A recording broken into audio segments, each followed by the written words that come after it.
Hi friends, it's Kayla Moran and welcome back to the Let's Get Candid podcast. Today I want to do a little law school Q&A with you guys.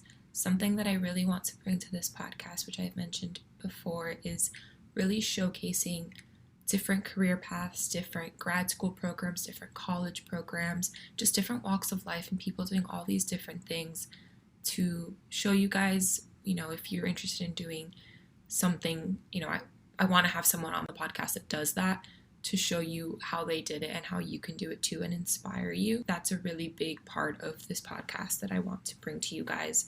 And last night I went out with my friends after the football game and I just was talking to all of them about it, sharing with them that I started this podcast, and they all asked me what I'm going to talk about on the podcast, and they were all really excited for me. And that's something that I kept talking to multiple people about, is just showcasing that we're all doing a bunch of different things, even if we're all in the same law school program, or, their significant others in another grad school program or just graduated from one or whatever it is, and how we're all the same age, we're all doing different things, but we're all friends, and, we support each other and appreciate each other and encourage each other and are really excited for each other and everything that we're going to go do next. So I want to showcase that and inspire you and help you if you want to get into PA school, for example, and you don't know how to do it or what it's really like, or you have questions but you can't find it when you Google it.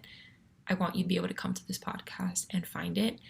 So I actually have one of my classmates, his fiance is a PA graduate. She just graduated, and she is going to come on the podcast sometime soon to talk all about PA school and what it's like to be a PA and so much more. And same thing with all of my classmates in law school. We're all doing very different things and, want to share their experiences.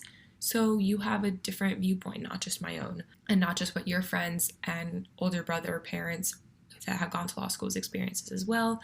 And same thing with other programs. Like I have a friend who's a teacher. I have a friend who's a zookeeper. I have friends who their boyfriend or fiance is in PT school. All these different programs, SLP, speech language pathology, other programs like that. And not just school and grad school, but also, jobs and entrepreneurship and what's it like to start a startup, just so many different topics. But today I wanted to bring to you a little law school Q&A. I screenshotted some previous Q&As that I've done on Instagram. The first question that I want to answer is, what is the best piece of advice you've received when you were applying for law school? I have a whole blog post on this. Actually, I think I have a series of blog posts on this on kaylamoranblog.com, but the one that I said here was, make the decisions based on what you're looking for and based on what you want out of your law school experience and for your life, no one else. And the reason I say that is because there's so much noise out there with everything, but the movies and TV shows about law show that there's this one perception of law school in the mainstream media, Legally Blonde, for example, or if you've watched The Paper Chase. And those movies are one part of it, one piece of it. They show one viewpoint, but everyone's is so different, which is why I want to have my friends on and talk about that.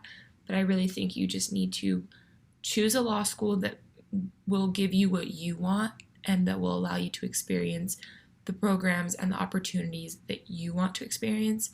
And again, in the blog post that I wrote about this, that I'll link in the description of this episode, I talk about how to choose a school and city and programs and region and where their alumni go and what firms those alumni work at, what companies they work at or have started, things like that. So the best piece of advice when applying to law school is do your research and make the decision that is best for you, including financials, including, living expenses, including where you're living, all of that. But really just make sure you're making the decision that is best for you as a person.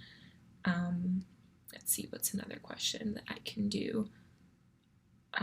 Advice for someone who is on the fence about going into law school as an undergrad. So law school is such a personal decision. Please don't go to law school just because your friend did it or your cousin did it or your dad did it or because you're expected to or because someone else wants you to or you think that, it would be a good opportunity or it'd be good for you. I mean, yeah, those are decent reasons, but you have to really want it. You have to know why you're going into law school. And another blog post that I have is, remembering your why.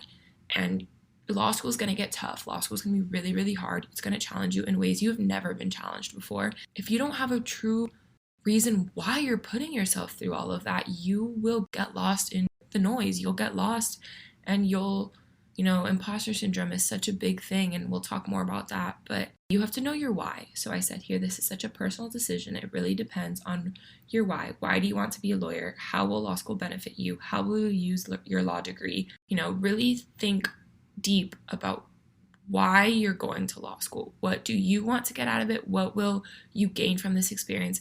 How do you want your law degree to help you make an impact on the world?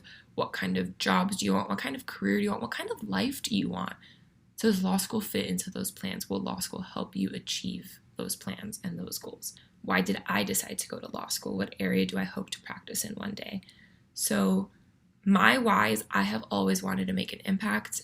That's part of why I started this podcast as well. I think it's the main reason why I started this podcast is to make an impact. So that's my reason for going to law school. I wanted to make an impact, and I knew I had all these ideas and these goals and these dreams, and I just didn't really know how I was gonna get there. I have all these ideas, but I needed some guidance, some clarity, and I wanted to challenge myself to own in on what I want to do. And had I not come to law school, I would not have discovered that. So my why is I want to make an impact, and I want to challenge myself, and I want to better myself. That was my why. That has always been my why. And I have a blog post on this, and I don't exactly remember what I say in that blog post, but probably something along the lines of I want to help people, and I want to make an impact, and I want to improve myself. Like I said last week, I want to go into social media, and I want to combine my love for social media and my interest in the law and really build a career connecting those two. So yeah, what area of law I hope to practice in one day? To be determined. I get to kind of build it out myself, and I guess we'll see. And then I would definitely always love to do real estate on the side, and real estate law has always been something I said I was going to do. Sorry if there's people in the background. I'm at my desk, and I'm right next to a window leading to the parking lot. What schools did I apply to? So I applied to about 18 schools. I applied to pretty much all of the Florida State schools, Stetson in St. Petersburg, and the University of Miami. And I applied to the Washington, D.C. schools, so George Mason, George Washington, Georgetown, UVA, NYU, Wake Forest, UT, where I go now, and a few more. I don't exactly remember all the law schools I applied to be honest. It was 3 years ago, and just so many. So someone asked, what type of law am I studying? Your first year of law school is a set curriculum that everyone around the country is going through.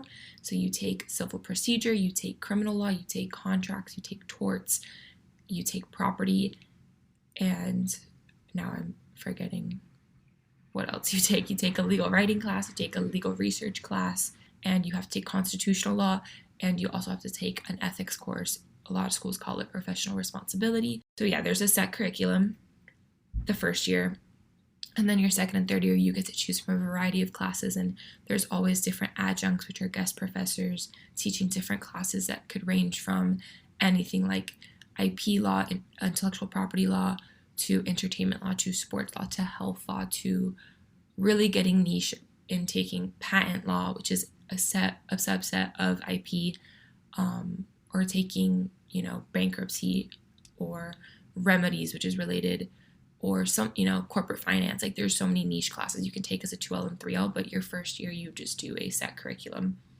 And I focused on transactional classes my second year because I wanted to do the transactional clinic, one of them. We have two, and I'm very thankful that I did. But the more I got in depth with that, and while I was in clinic, I truly got to own in on the social media aspect. So everything happens for a reason, and I'm really glad I went the transactional route with my curriculum my second year. And now as a 3L, my last year, I'm focusing a lot more on entertainment law and IP law, and I'm taking family law because it's a bar course, and we'll get more into the bar at a later time. But yeah, so you get to choose, just not your first year. When I get together with my classmates and talk to them about their different experiences and what they came to law school for and their tracks and what they're going to do with their law degree next year and all of that, we'll talk more about it. Back to some application questions. Is your GPA a big deal? And I want to talk here a little bit about GPA and LSAT score. So in applying to law school, your GPA does matter because they haven't met you, so all they have to go by is 2 scores.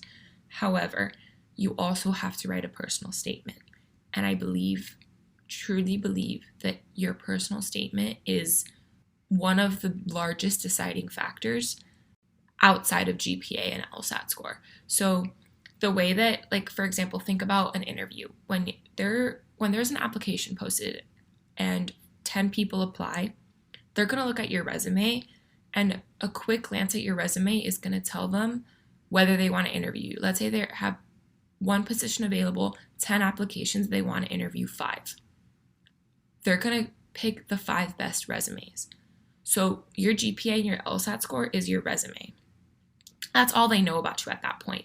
And then your interview is how they got to know your personality and whether you would be a good fit for that company, for that position, what you bring to the table, how you could get something out of being in that position, etc. So your personal statement is your interview. And some law schools actually have an in-person or virtual interview process, but not all do. So your personal statement is your interview. It's your chance to tell them something about you that is not on any other part of your application. And we can totally do a whole podcast episode about applying to law school, and I probably will. But just quickly, I wanted to say that GPA is important, LSAT is important, but your personal statement is, I think, by far the most important. The GPA and the LSAT is just your entry point. It's just, how they pick and choose who they want to look at more deeply. And then there's also recommendation letters and a diversity statement and all these other parts of the application. So yeah, it matters, but what matters is who you are as a person, what you bring to the table, what you could offer that school. And you want to tell them what that program and that school could offer you, and your work ethic and how you present yourself and your work experience. All of that plays a huge role into getting into law school and getting into the right law school for you. So yes, it is important. GPA does matter. But I'll be honest with you, I had an average GPA. I had a 3.5. And my LSAT score was also average. I had a 155. But LSAT, the thing about the LSAT that people don't really talk about is that there is percentiles. So the first time I took it, I got a 147 and I was in the 33rd percentile. And the second time I took it, I was at a 155 in the 66th percentile. Not that big of a difference number-wise, but the percentile changes a big jump. And also, most people take the LSAT twice, and you tend to only go up 8 to 10 points. So don't be alarmed. And again, we'll talk more about the law school application process and the LSAT and all of that at another time. But I just wanted to briefly mention that. So yes, they are important, but they're not the only thing that they look at. So let's say now we're in law school. So now we're talking about in law school questions. Go to school supplies. 1 million black ink ballpoint pens. If you like blue, go for blue, but I'm a black ink girl. So 1 million pens and highlighters, and I personally prefer the Zebra Midliner Mild Ink highlighters. White out if you make lots of mistakes. Reinforced loose leaf college ruled paper. I like the reinforced so it doesn't rip or tear out of your binder or your folder. Binder with tabs, a laptop, blue light glasses, and those are the basics. And not everyone needs like the paper or the binders. That's if you prefer to take handwritten notes. Some professors don't allow you to have laptops in class, so you will need a notebook or paper to take notes in. But I take notes on my laptop in every class now because I'm allowed to use my laptop. But some people like having loose leaf paper, so I mentioned that. In my backpack, I carry my laptop. I carry Aquaphor for my lips, hand cream, sunglasses, gum or mints, lip gloss, chapstick, lipstick, whatever you prefer. I don't like having dry lips. Play-Doh to ease my anxiety. This is a tip that a therapist that I went to as a 1L taught me, that if I'm really anxious, to use my senses to bring me back down to earth. So having Play-Doh, something that I can play with and tangibly and feel, really helps me. So Play-Doh, my phone and laptop chargers, my AirPods. Did it take long for me to get comfortable reading cases and briefing them? It's just practice makes perfect, to be honest, with everything. It's just the more you do it, the better you get at it, the more comfortable you are with knowing what you need to pull out of the case and what isn't really necessary to write down or highlight. There's also different ways to case brief. So some people do book briefs, which is where they use different highlighter colors for different parts of the case. So the facts, the procedural history, the issue, the holding, the reasoning, the conclusion. Those are your basic parts of a case brief.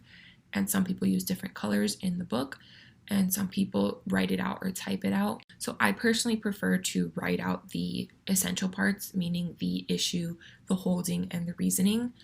And then I just kind of highlight or make note of the facts and the procedural history. So I kind of know what's going on, but I don't necessarily write that out now as a 3L. As a 1L, absolutely, you write down every single part of it, because your teachers, when you get cold called or asked in class to tell us the facts of the case, you want to have it written down so you don't have to flip through the book.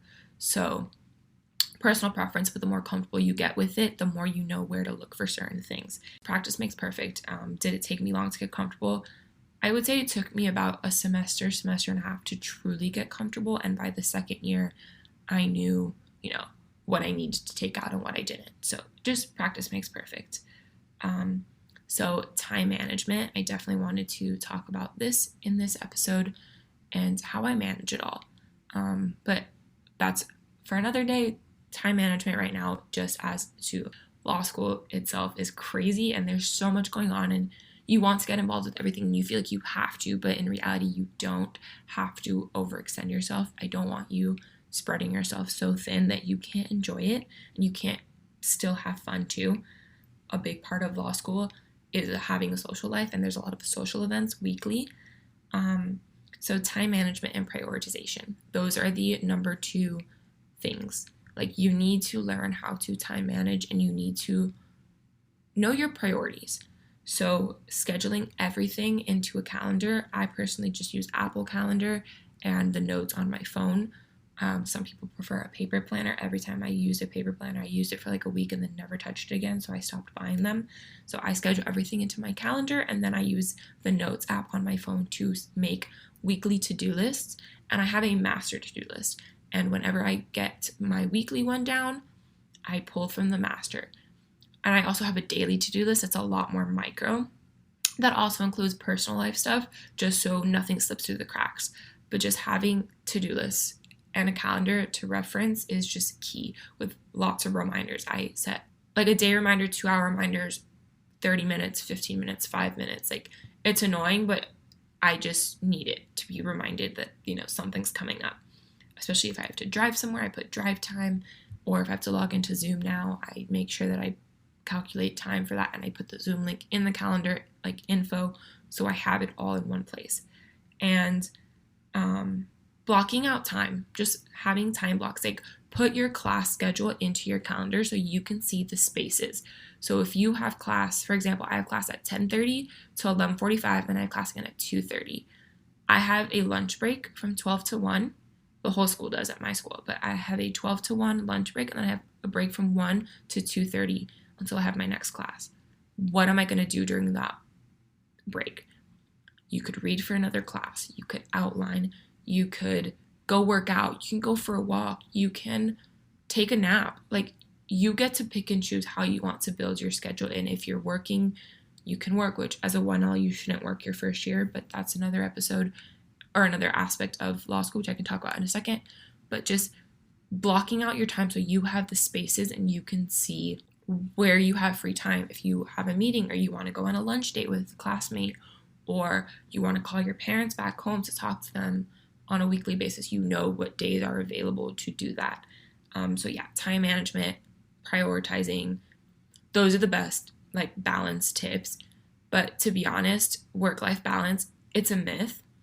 Like, that's such an unpopular opinion, but it's really a myth. Like, if you just gotta make sure that, you're making time for everything that you need to do and everything that you want to do, but also making time for yourself. So actually, this is a good time to talk about self-care in law school. Part of the time management is you need to schedule in time for yourself. Schedule a workout in if you know that you're going to miss it, or schedule in coffee dates by yourself or with a friend. Schedule in calls with your friends at home, your parents, whoever. I call my grandma often. Like, I schedule calls with her. really make sure that you are including in your to-do lists and in your calendar time for yourself. If you best self-care and relax in the bathtub with a glass of wine or a cup of tea, make sure you schedule that in once a week or once every other week or however frequently you need it. If your self-care is going for a walk, listening to a podcast, schedule that in. If you like to binge TV for 2 hours on the weekends, schedule that in, and eventually it becomes a part of your routine. You don't necessarily have to schedule it anymore, but at the beginning, to make sure you don't get caught up in everything and you're making time for yourself, do schedule it. But yeah, back to social events. Law school is full of them. There's so many things happening at always. Like, there's a million lunch meetings, there's a million activities that you can be going to. Every law school, or not every, but most have a weekly social event. We do it on Thursday nights. My school calls it Rum Court. Don't know where that name came from. Literally no one knows where that name came from. Some schools call it law review or bar review. Different names for it. But every Thursday night at 8 o'clock at night, we have Rum Court and we all meet up at a bar somewhere. And it's just a way to relax and have fun and chill out and talk about things other than law school. I mean, of course, law school comes up, but it's also a time to talk about the game that's coming up this weekend or whatever pop culture thing that's going on or what band is coming to town and we want to go watch. So yeah, definitely there is a lot of social events. Like my school has a Halloween party. There's law school prom at the end of the school year every year. Not that I've had one the last 2 years because of COVID, but usually tailgates. My school has tailgates for football season. The law school has their own tailgates. But yeah, there's always social events. So you want to calendar time in for those as well. You also want to make sure that you're not only going to social events and ignoring your priorities. So that is definitely a balance, and you don't have to be at every single event. There is people that are going to be at every single one, and they may be able to be at every single one. If it works for them, it works for them, but it may not work for you. So just be mindful of that. Actually, there's a really good quote, let me look for it, that I saw the other day about this. If I can find it now. It was a while ago I will post it on my Instagram story for the Let's Get Candid podcast when I post this episode so you guys can see it. But basically everyone always talks about productivity hacks, and it had something to do with someone else's productivity hacks may not work for you. You got to pick and choose different people's and find a way to make it work for you, is essentially what the quote was about. You might see all your best friends, and they're your best friends doing all these other things that you do not have the bandwidth to do. That's okay. Pick and choose. It's okay to know that you need to take an hour off every night before bed to literally just sit in your room and do nothing before you can go to sleep. And other people might just be able to roll into bed after reading for 10 hours a day, So you just got to know yourself. And that comes with age, and that comes with confidence and maturing into yourself. And you'll grow through so much. And I meant to say grow through so much while you're in law school. And just as you get older. So be patient with yourself. Give yourself grace, give yourself kindness and time to grow and adapt, because this process isn't easy. There's a million lawyers, a million people have done it before you, a million people will do it after you, but no one is you. Know yourself best. No one else can tell you how to do things. You have to find ways to make things work for you, and you have to find ways to make law school work for you. This is a good one. Tips on how to prepare throughout the semester so you don't feel burdened by finals. Such a great question, and it's something that I need to improve on I'm in my 5th semester of law school, and this is definitely something that I need to improve on. We all do, but finals are typically right after Thanksgiving, so you want to start studying like early November, really start focusing on reviewing all the material. So the best way to do that is to synthesize all your class notes and all your reading notes into an outline and review from the outline. And people say, which is something I like to do, I like to create a master outline and then condense it into an attack outline. And that attack outline can't be more than 4 or 5 pages. And that is just like the basics, the high points of the class that I need to know for the final. And then the master outline has all the cases and all of the extra stuff. And I'm definitely going to review that as well. But memorizing the attack outline so you can just like spew out the information really fast, like that's key. So the best way to start synthesizing your outline so you don't feel burdened come November is around mid to late September. So around now, I'm going to start going through and putting together an outline of all my class notes thus far. And then as I keep going through the weeks, keep adding to it. And a good way to do this too, a good rule of thumb, is if every time you finish a section or a chapter or a topic, you outline that topic. So it's fresh in your mind and you're reviewing it. So yeah, in law school, the best way to review is creating outlines for yourself and just reviewing the outlines. And there's also supplemental materials and video resources and things like that that help review. But creating the outline is truly the best way to go about reviewing all the material and not feeling burdened by it by starting earlier. So you don't want to just start in November, which I have made the mistake of doing before, and I think we all make that mistake at some point. But yeah, you want to start early. So back to time management. This was more about working from home and distractions because you're back at home, but just knowing when to take breaks. Like, put on noise canceling headphones or lock yourself in somewhere where you're not going to be distracted, and like 1 hour on, 30 minutes off. So you're studying for an hour, you take a 30-minute break. You're studying for 2 hours, you take an hour break, that kind of thing. And you just choose the cadence, the rhythm that works for you. And then the last question I want to cover in this one is, did I already apply for the bar? So as a 3L, yes, I have already applied for the bar. The Florida bar is one of the hardest bars in the country, so very excited about that because it's not a UBE state, the Universal Bar Exam. Tennessee is a UBE state, but I will not be taking the bar in Tennessee. I will be taking it in Florida because I do want to go back home.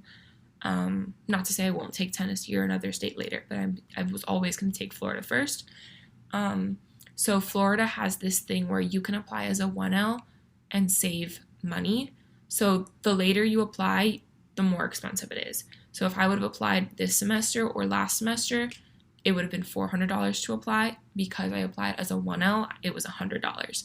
So thankfully that one of my older classmates was also taking the Florida bar, and she warned me like, hey, if you're going to take the Florida bar, register as soon as possible. So over 1L winter break, I went ahead and did that to save money.